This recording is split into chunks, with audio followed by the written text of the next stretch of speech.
चलो देखो इधर, इस वीडियो के अंदर हम दो नंबर में जो पूछे जाने वाले चैप्टर है नई ब्लूप्रिंट के अनुसार 1, 2, 5, 6, 9 और 13, इसमें हर चैप्टर में से हम 5-5 क्वेश्चन का रिवीजन करेंगे, 5-5 प्रश्नों का रिवीजन करेंगे। तो पहला देखो यहाँ पर पहला चैप्टर है हमारा चैप्टर नंबर 1।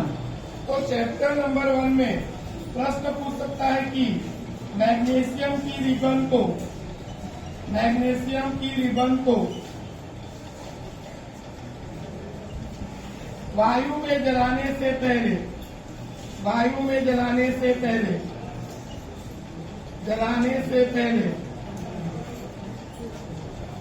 साफ क्यों किया जाता है।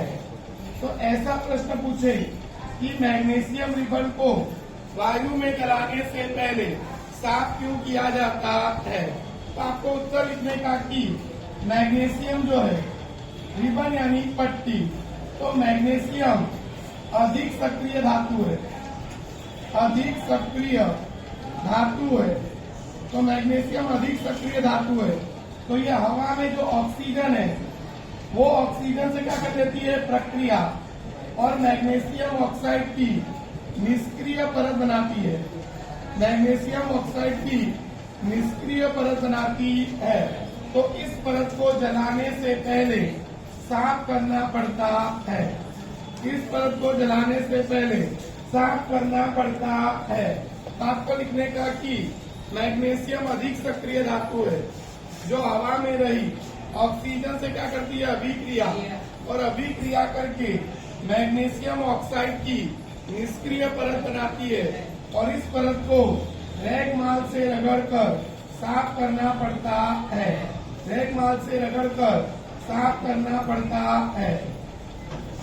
तो हम इस प्रश्न का उत्तर इस प्रकार से लिख सकते हैं कि मैग्नीशियम अधिक सक्रिय धातु है और वो हवा में रही ऑक्सीजन से अभिक्रिया यानी प्रक्रिया करके मैग्नीशियम ऑक्साइड की निष्क्रिय परत बनाती है, और उस परत को जलाने से पहले साफ किया जाता है।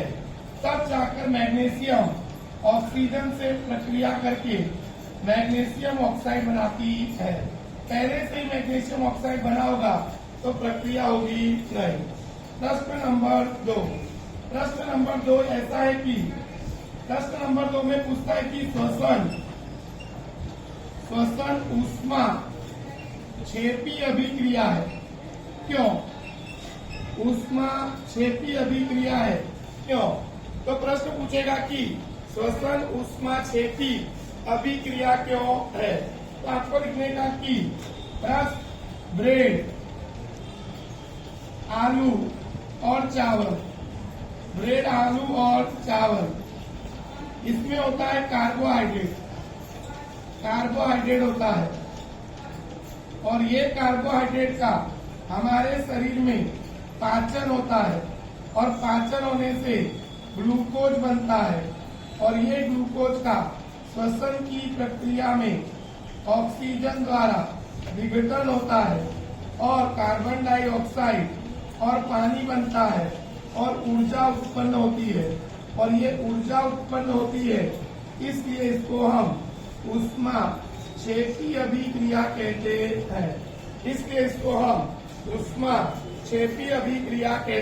हैं। तो लिखने का कि प्रश्न था श्वसन ऊष्मा क्षेपी अभिक्रिया क्यों है। तो लिखने का कि ब्रेड, आलू, चावल, इसमें होता है कार्बोहाइड्रेट, और ये कार्बोहाइड्रेट का हमारे शरीर में क्या होता है, पाचन, और पाचन होने से क्या बनता है, ग्लूकोज, और ये ग्लूकोज का श्वसन की प्रक्रिया में ऑक्सीजन के द्वारा विघटन होता है, और कार्बन डाइऑक्साइड और पानी बनता है, और ऊर्जा उत्पन्न होती है, और ये ऊर्जा उत्पन्न होने के कारण हम इसको ऊष्मा क्षेपी अभिक्रिया कहते हैं। इसलिए श्वसन ऊष्मा क्षेपी अभिक्रिया है। अगला प्रश्न है पदार्थ X के विलयन का उपयोग सफेदी करने में क्यों किया जाता है? पदार्थ X के विलयन का उपयोग सफेदी करने में क्यों किया जाता है? तो यहाँ पर देखो, इस पर से दो प्रश्न पूछता है। पदार्थ X का नाम बताइए और सूत्र बताइए। नंबर 2, पदार्थ X की जल के साथ अभिक्रिया लिखिए। जल के साथ अभिक्रिया लिखिए। तो यहाँ पर देखो, पदार्थ X का जो विलयन है उसका उपयोग हम किसमें करते हैं? सफेदी करने में। तो एकदम सरल भाषा में बोलूं तो हम पहले चूना लाते हैं और फिर उसको पानी में भिगो देते हैं, यानी पानी में उसको डाल देते हैं, और जो बनता है उससे हम सफेदी करते हैं। उससे हम क्या करते हैं? चूना। घर में क्या करते हैं? चूना। तो यहाँ पर देखो, चूने का सूत्र CaO, calcium oxide, calcium oxide, और उसको हम पानी में डालते हैं तो H2O। यहाँ पर बनेगा कैल्शियम हाइड्रोक्साइड, बनेगा कैल्शियम हाइड्रोक्साइड। तो कैल्शियम हाइड्रोक्साइड बनता है और इसको बोलते हैं बुझा हुआ चूना, बुझा हुआ चूना। और इसका उपयोग हम सफेदी करने में करते हैं। तो यहाँ से इस समीकरण पर से हमको दोनों प्रश्न का नाम क्या है, उत्तर मिल जाएगा।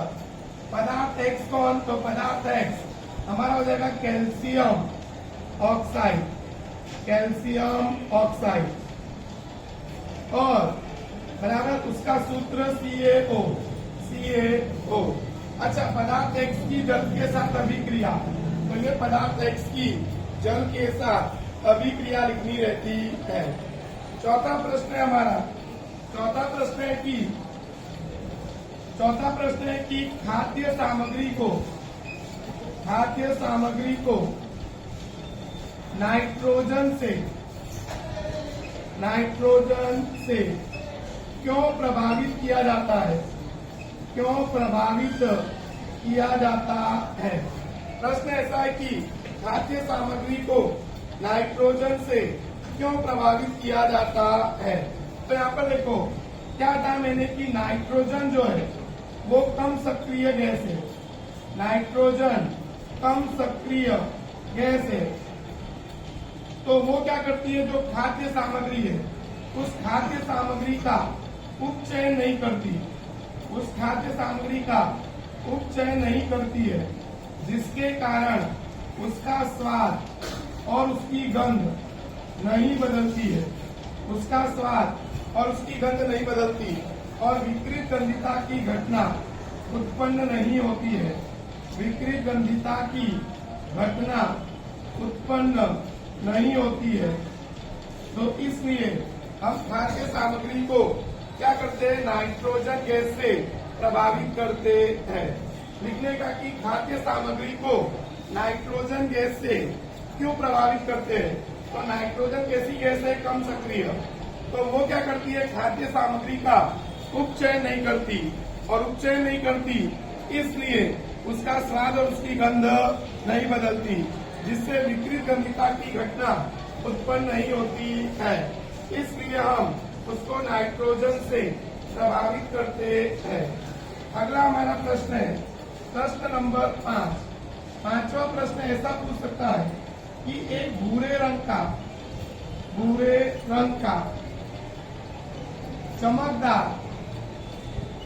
चमकदार तत्व X है। एक भूरे रंग का चमकदार तत्व X है, जिसको वायु में जलाने पर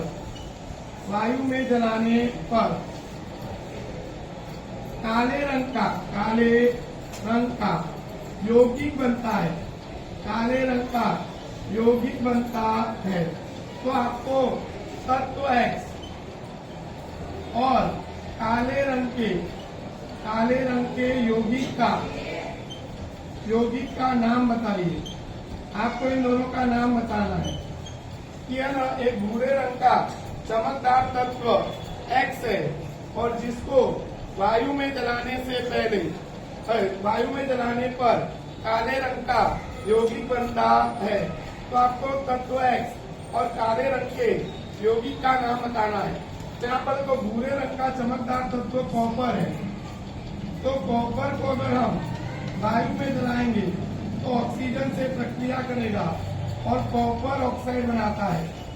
कॉपर ऑक्साइड बनाता है और ये कॉपर ऑक्साइड काले रंग का यौगिक है। काले रंग का यौगिक है। तो यहाँ पर कॉपर को हवा में जलाने पर कॉपर ऑक्साइड बनता है जो काले रंग का यौगिक है। प्रक्रिया को बैलेंस करने के लिए इधर दो लगाना है। अच्छा, यहाँ पर देखो तत्व X हमारा हो जाएगा कॉपर और काले रंग का यौगिक हो जाएगा कॉपर ऑक्साइड। Copper oxide.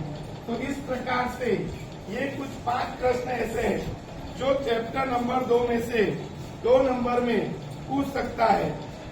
तो अब हम चैप्टर नंबर आगे रिवीजन करेंगे। चलो चैप्टर नंबर 2। चैप्टर नंबर 2 में से एक प्रश्न पूछ सकता है कि उदासीनीकरण की अभिक्रिया किसे कहते हैं। 2 उदाहरण देकर समझाइए। 2 उदाहरण देकर समझाइए। उदासीनीकरण की अभिक्रिया किसे कहते हैं, 2 उदाहरण देकर समझाइए। तो आपको लिखने का अम्ल की प्रक्रिया। अम्ल की प्रक्रिया क्षारक के साथ करने पर लवण बनता है और पानी बनता है। इस अभिक्रिया को उदासीनीकरण की अभिक्रिया कहते हैं।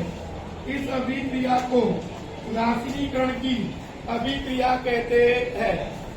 अम्ल की प्रक्रिया क्षारक के साथ करने पर लवण बनता है और पानी बनता है। इस अभिक्रिया को उदासीनीकरण की अभिक्रिया कहते हैं। अब 2 उदाहरण लिखना है। तो देखो अम्ल हमेशा लेने का आपको HCl, अम्ल हमेशा लेने का HCl, क्षारक बदल देने का NaCl और KCl। यहाँ पर देखो क्षारक हमको लेने का NaOH और KOH, NaOH और KOH। फिर से देखो यहाँ पर अम्ल के रूप में लेने का HCl और क्षारक के रूप में लेने का NaOH। यहाँ पर क्षारक बदल देना है। एक बार लेना है आपको NaOH और एक बार लेना है KOH। अम्ल वही का वही रखो। अब देखो Na जुड़ेगा Cl से, बनाएगा NaCl और H जुड़ेगा OH से, बनाएगा H2O। H2O बनाता है। यहाँ पर देखो K जुड़ेगा Cl से, KCl और H जुड़ेगा OH से, H2O, पानी बनता है। तो ये क्या बना, लवण बना। और क्या बनता है, पानी बनता है।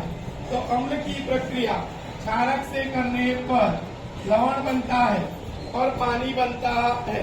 इस अभिक्रिया को उदासीनीकरण की अभिक्रिया कहते हैं।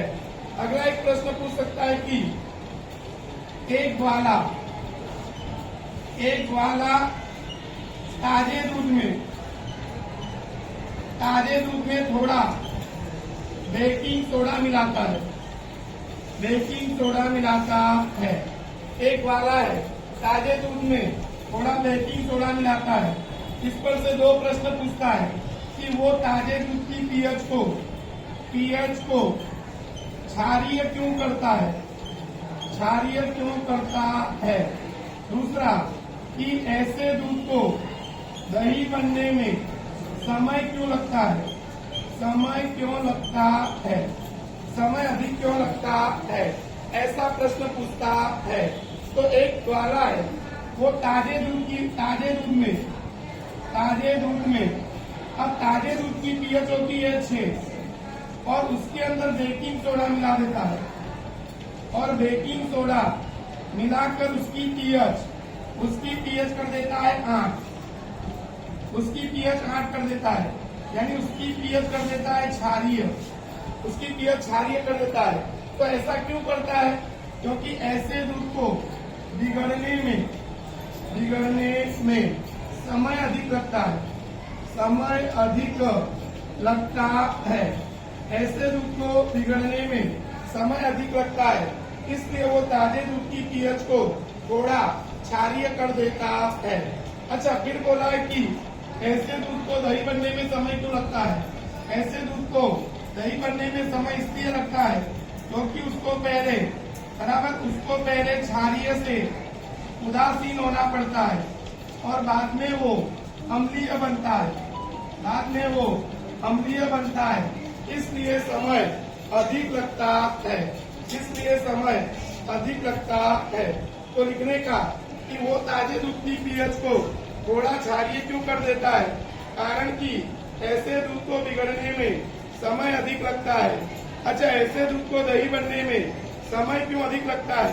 कारण कि ऐसे दूध को पहले क्षारीय से उदासीन होना पड़ता है और बाद में वो अम्लीय बनता है, इसलिए समय अधिक लगता है। तीसरा प्रश्न, हमारा अगला प्रश्न है कि हमेशा पानी में अम्ल को क्यों मिलाया जाता है? हमेशा पानी में अम्ल को मिलाते हैं पर अम्ल में पानी को नहीं मिलाया जाता है। तो आपको लिखने का कि पानी में अम्ल मिलाने की अभिक्रिया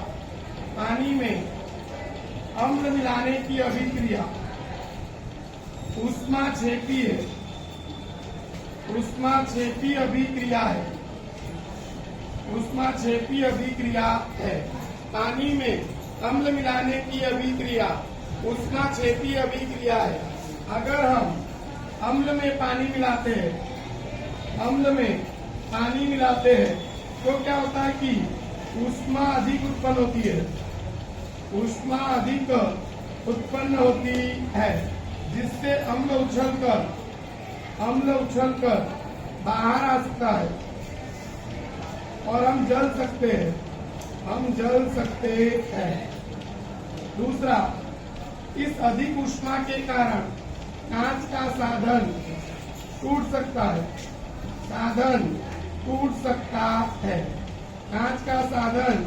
टूट सकता है। इसलिए कभी भी अम्ल में पानी को नहीं मिलाना चाहिए। हमेशा पानी में अम्ल को मिलाया जाता है। फिर से देखो, पानी में अम्ल मिलाने की अभिक्रिया ऊष्माक्षेपी अभिक्रिया है। तो अधिक ऊष्मा उत्पन्न होती है। क्या उत्पन्न होती है? पानी में अम्ल मिलाने की अभिक्रिया ऊष्माक्षेपी अभिक्रिया है। अगर हम अम्ल में पानी मिला रहे हैं तो अधिक ऊष्मा उत्पन्न होगी और उस ऊष्मा के कारण अम्ल उछलकर बाहर आ सकता है और हम जल सकते हैं अथवा कांच का साधन टूट भी सकता है। अगला प्रश्न पूछ सकता है कि प्रश्न नंबर 9, प्रबल अम्ल और दुर्बल क्षारक।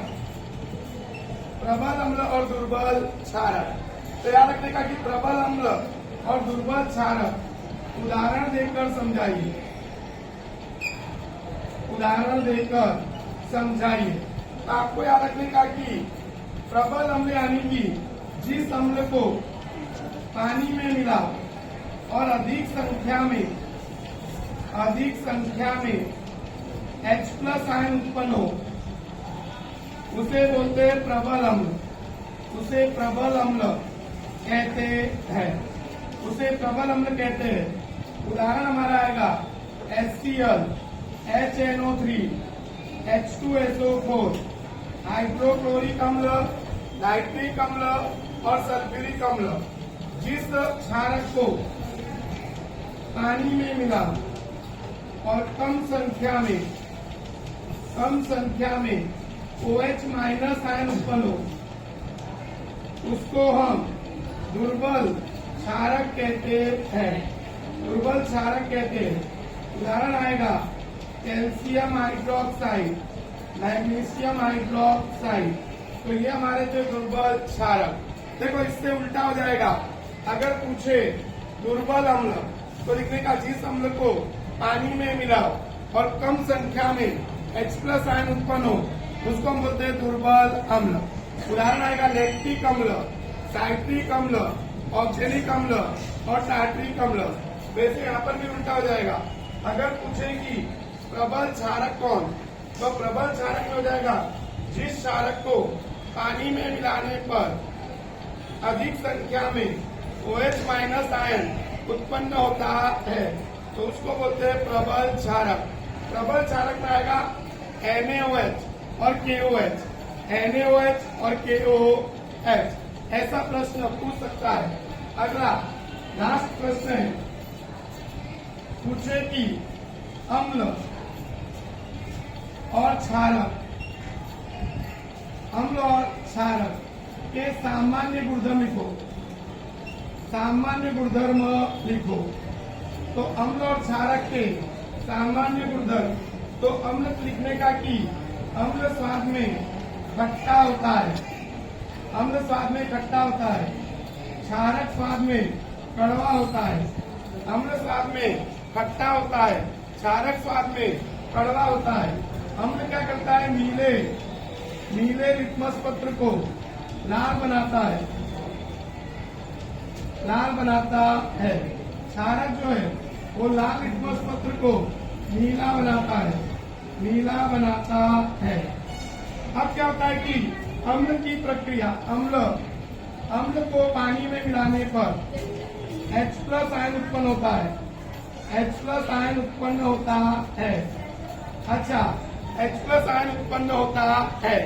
अम्ल को पानी में मिलाने पर H+ आयन उत्पन्न होता है। क्षारक को पानी में मिलाने पर, क्षारक को पानी में मिलाने पर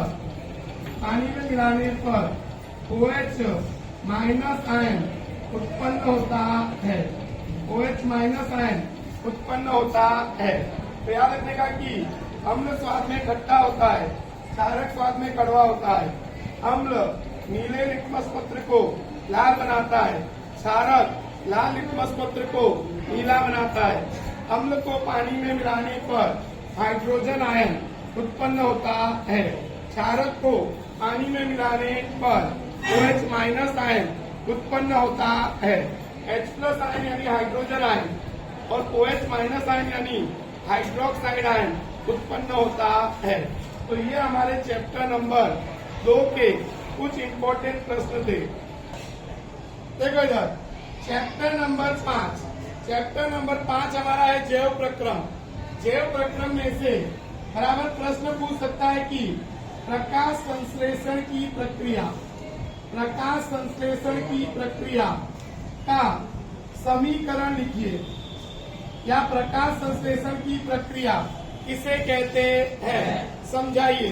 तो आपको लिखने का कि सूर्य प्रकाश की उपस्थिति में, सूर्य प्रकाश की उपस्थिति में क्लोरोफिल की मदद से, क्लोरोफिल की मदद से कार्बन डाइऑक्साइड और पानी का उपयोग करके ग्लूकोज के रूप में अपना भोजन स्वयं बनाती है। इसलिए इस प्रक्रिया को हम प्रकाश संश्लेषण की प्रक्रिया कहते हैं। फिर से देखो, हरी वनस्पति सूर्य प्रकाश की उपस्थिति में क्लोरोफिल की मदद से कार्बन डाइऑक्साइड और पानी का उपयोग करके ग्लूकोज के रूप में अपना भोजन स्वयं बनाती है। इसलिए हरी वनस्पति जो है वो स्वपोषी है, वो स्वपोषी है। और इस प्रक्रिया को हम प्रकाश संश्लेषण की प्रक्रिया कहते हैं या अभिक्रिया कहते हैं। अब यहाँ पर बैलेंस करते समय यहाँ पर आपको लगाना है बराबर, यहाँ पर आपको 6 और यहाँ पर 12, यहाँ पर 6 और यहाँ पर 6 लिख देना है।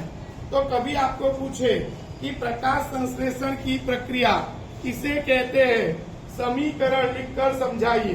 तो आपको लिखने का हरी वनस्पति सूर्य प्रकाश की उपस्थिति में क्लोरोफिल की मदद से कार्बन डाइऑक्साइड और पानी का उपयोग करके ग्लूकोज के रूप में अपना भोजन स्वयं बनाती है। इसलिए हरी वनस्पति स्वपोषी है और इस प्रक्रिया को प्रकाश संश्लेषण की प्रक्रिया कहते हैं। अगला एक ऐसा प्रश्न पूछ सकता है कि अंतर दीजिए, अंतर दीजिए। अब अंतर देना है तो अंतर हमको देना है धमनी और सिरा के बीच में। धमनी और शिरा के बीच में अंतर स्पष्ट कीजिए। धमनी और शिरा के बीच में अंतर स्पष्ट कीजिए। तो हृदय से अंग की तरफ, हृदय से अंग की तरफ रुधिर का वहन करने वाली, रुधिर का वहन करने वाली रुधिर वाहिका को धमनी कहते हैं। हृदय से अंग की तरफ रुधिर का वहन करने वाली रुधिर वाहिका को क्या बोलते हैं? धमनी। अगला आता है कि अंग से हृदय की तरफ रुधिर का वहन करने वाली, रुधिर का वहन करने वाली रुधिर वाहिका को शिरा कहते हैं। तो हमारा पहला अंतर होगा कि हृदय से अंग की तरफ रुधिर का वहन करने वाली रुधिर वाहिका को धमनी कहते हैं और अंग से हृदय की तरफ रुधिर का वहन करने वाली रुधिर वाहिका को शिरा कहते हैं। अच्छा, धमनी की दीवार मोटी होती है और शिरा की दीवार पतली होती है।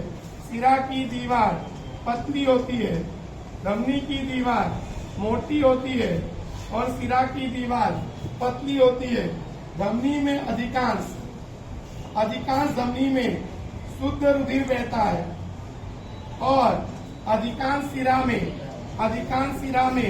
अशुद्ध रुधिर बहता है। अधिकांश शिरा में अशुद्ध रुधिर बहता है। अच्छा, धमनी जो है, धमनी में वाल्व नहीं होता है। धमनी में वाल्व नहीं होता है, शिरा में वाल्व होता है। शिरा में वाल्व होता है, तो शिरा के अंदर वाल्व होता है। तो ऐसा अंतर हम लिख सकते हैं कि धमनी हृदय से अंग की तरफ रुधिर का वहन करती है और शिरा जो है वो अंग से हृदय की तरफ रुधिर का वहन करती है। धमनी की दीवार मोटी होती है, शिरा की दीवार पतली होती है।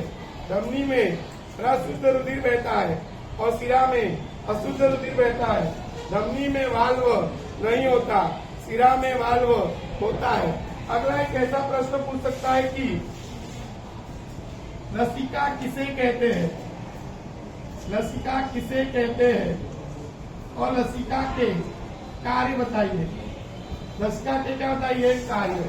तो ऐसा प्रश्न पूछे, लसिका किसे कहते हैं और लसिका के कार्य बताइए।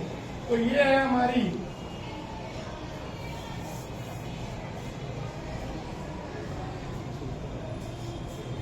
ये रुधिर केशिका, रुधिर केशिका है और यहाँ पर ये कोशिका है।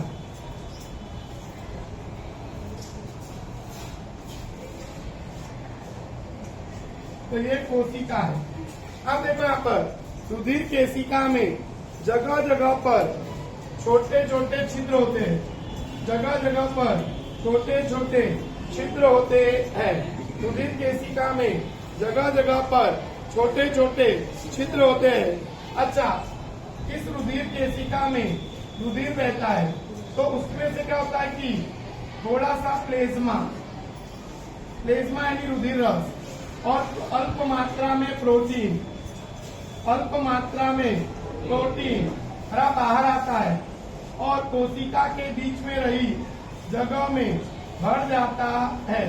कोशिका के बीच में रही जगह में भर जाता है, जिसको हम क्या बोलते हैं? लसिका कहते हैं।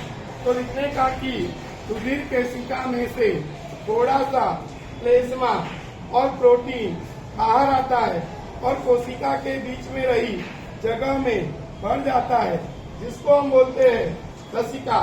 लसिका भी देखो यहाँ पर, लसिका रंगहीन होती है।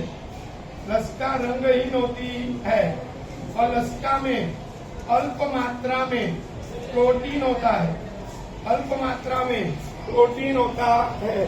लसिका कोशिका के सीधे संपर्क में होती है तो वो कोशिका को आवश्यक नकल पदार्थ देती है और उसमें से अनावश्यक पदार्थ यानी उत्सर्ग द्रव्य ले लेती है। अब क्या होता है कि फिर लसिका जो है वो लसिका वाहिका में चली जाती है। लसिका वाहिका में जाती है। अब हमको लसिका के क्या लिखने हैं? कार्य। तो लसिका के दो कार्य है। एक तो वसा का शोषण करती है, वसा का शोषण करती है, और नंबर 2 रोग से रक्षण प्रदान करती है, रोग से रक्षण प्रदान करती है। तो रोग से क्या करती है कि रक्षण प्रदान करती है।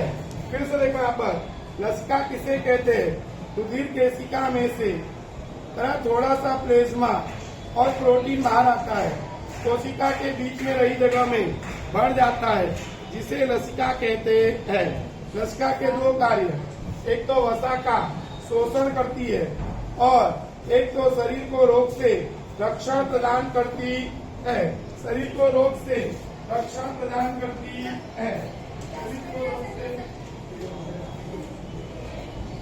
शरीर को रोग से रक्षण प्रदान करती है। अगला हमारा प्रश्न है प्रश्न नंबर 14। तो देखो यहाँ पर प्रश्न नंबर 14 में पूछ सकता है कि हमको ऐसा प्रश्न पूछे कि हीमोग्लोबिन की कमी से क्या होता है। तो देखो प्रश्न ऐसा पूछेगा कि हीमोग्लोबिन की कमी से क्या होता है। अब हीमोग्लोबिन की कमी से क्या होता है? तो हीमोग्लोबिन श्वसन रंजक है, हीमोग्लोबिन श्वसन रंजक है और ये ऑक्सीजन के प्रति उच्च बंधुता रखता है, उच्च बंधुता रखता है। ये अपने साथ ऑक्सीजन को जोड़कर उसका वहन करता है, उसका वहन करता है। फिर से देखो हीमोग्लोबिन, हीमोग्लोबिन श्वसन रंजक है। क्या है? श्वसन रंजक है। वो क्या करता है कि बराबर वो क्या करता है कि ऑक्सीजन के प्रति उच्च बंधुता रखता है और उसको अपने साथ जोड़कर उसका वहन करता है। अगर हीमोग्लोबिन की हमारे शरीर में कमी हो जाए तो क्या होगा कि जो ग्लूकोज है उसका विघटन नहीं होता और जिससे कम ऊर्जा उत्पन्न होती है, कम ऊर्जा उत्पन्न होती है और हमको थकान महसूस होती है, हमको थकान महसूस होती है। तो थकान महसूस होती है तो लिखने का कि बराबर हीमोग्लोबिन श्वसन रंजक द्रव्य है। ये क्या करता है कि ऑक्सीजन के प्रति उच्च बंधुता रखता है और उसको अपने साथ जोड़कर उसका वहन करता है। लेकिन हीमोग्लोबिन की कमी होगी तो कोशिका तक ऑक्सीजन कम मात्रा में पहुंचेगा और कम मात्रा में पहुंचेगा तो ग्लूकोज का विघटन नहीं होगा, यानी श्वसन की प्रक्रिया नहीं होगी और ऊर्जा उत्पन्न नहीं होती है, जिसके कारण बराबर थकान महसूस होती है। हीमोग्लोबिन की कमी से एनीमिया नामक रोग होता है, एनीमिया नामक रोग होता है। तो कौन सा रोग होता है? तो एनीमिया नामक रोग होता है। तो हमको ये भी याद रखना कि इसकी कमी से, हीमोग्लोबिन की कमी से क्या होता है? तो एनीमिया नामक रोग होता है। और इसका लास्ट जो प्रश्न है वो भी अंतर के रूप में पूछा जाता है।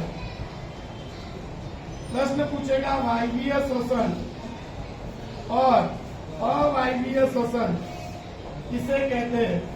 वायवीय श्वसन और अवायवीय श्वसन के बीच में अंतर स्पष्ट कीजिए। वायवीय श्वसन और अवायवीय श्वसन के बीच में अंतर स्पष्ट कीजिए। तो लिखने का ऑक्सीजन की उपस्थिति में, ऑक्सीजन की उपस्थिति में होने वाले श्वसन को, होने वाले श्वसन को वायवीय श्वसन कहते हैं। ऑक्सीजन की उपस्थिति में होने वाले श्वसन को वायवीय श्वसन कहते हैं और ऑक्सीजन की अनुपस्थिति में, ऑक्सीजन की अनुपस्थिति में होने वाले श्वसन को, होने वाले श्वसन को अवायवीय श्वसन कहते हैं। ऑक्सीजन की उपस्थिति में होने वाले श्वसन को वायवीय श्वसन कहते हैं और ऑक्सीजन की अनुपस्थिति में होने वाले श्वसन को अवायवीय श्वसन कहते हैं। वायवीय श्वसन के अंत में, वायवीय श्वसन के अंत में कार्बन डाइऑक्साइड और पानी बनता है। अवायवीय श्वसन के अंत, देखो वायवीय श्वसन के अंत में कार्बन डाइऑक्साइड और पानी बनता है। अवायवीय श्वसन के अंत में एथेनॉल, कार्बन डाइऑक्साइड और लैक्टिक अम्ल बनता है। लैक्टिक अम्ल बनता है। वायवीय श्वसन में 38 एटीपी ऊर्जा उत्पन्न होती है। 38 एटीपी ऊर्जा उत्पन्न होती है। अवायवीय श्वसन में 2 एटीपी ऊर्जा उत्पन्न होती है। वायवीय श्वसन जो है, तो वायवीय श्वसन की प्रक्रिया कोशिका द्रव्य में और माइटोकॉन्ड्रिया में होती है। वायवीय श्वसन की प्रक्रिया कोशिका द्रव्य में और माइटोकॉन्ड्रिया में होती है।